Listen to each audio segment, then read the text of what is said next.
The response to my most recent video about climate change reminded me of this convocation address by Adrian Tan in Singapore. I'll put a link in the description.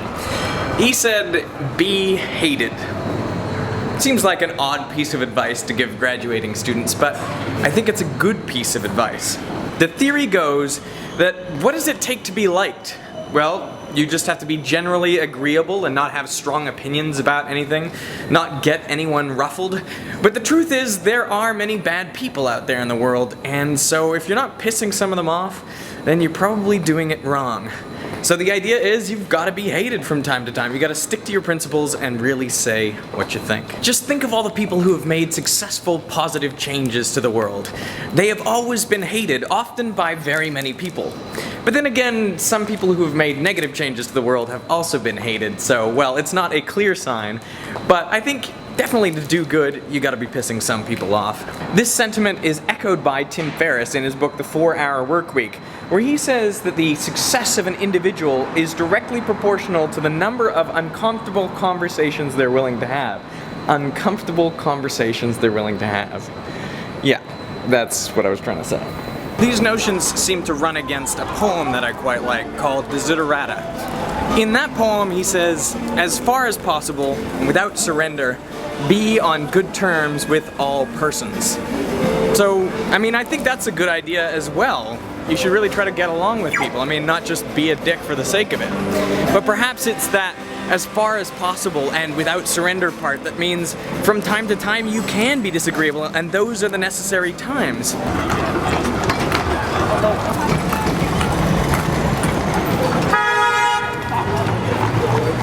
There is another part of the poem that says, "Speak your truth, quietly and clearly, and listen to others, even the dull and the ignorant. They too have their story." And this applies to that climate change video. I was definitely listening to the ignorant, if not the dull. I mean, do volcanoes release more CO2 than humans every year? Volcanoes release less than 1% of the carbon dioxide released by humans. Even in big eruptions, Mount Pinatubo in 1991 released about 0.2% of all the CO2 released by humans that year. Has the world stopped warming in the last 19 years? No, but people seem to have forgotten how to draw trend lines. Don't humans emit a tiny percentage of the total CO2 released in the atmosphere?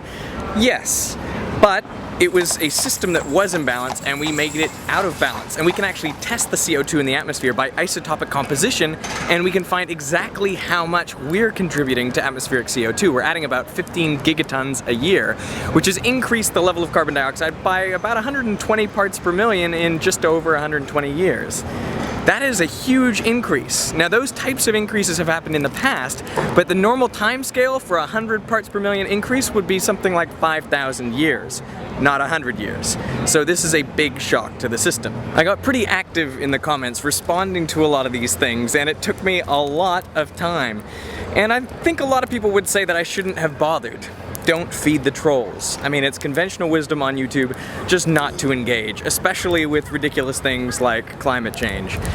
But I feel like once we stop responding, I don't know, we lose something.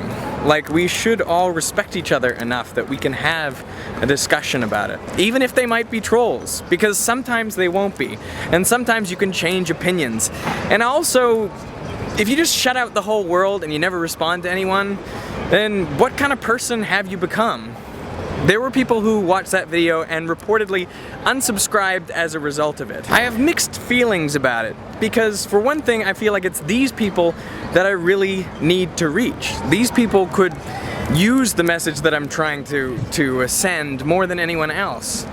But on the other hand, if their view to conflict is that if you disagree with one person about one thing, that you shouldn't listen to them anymore, that you shouldn't be interested in hearing their voice, well then I would never value their subscription in the first place.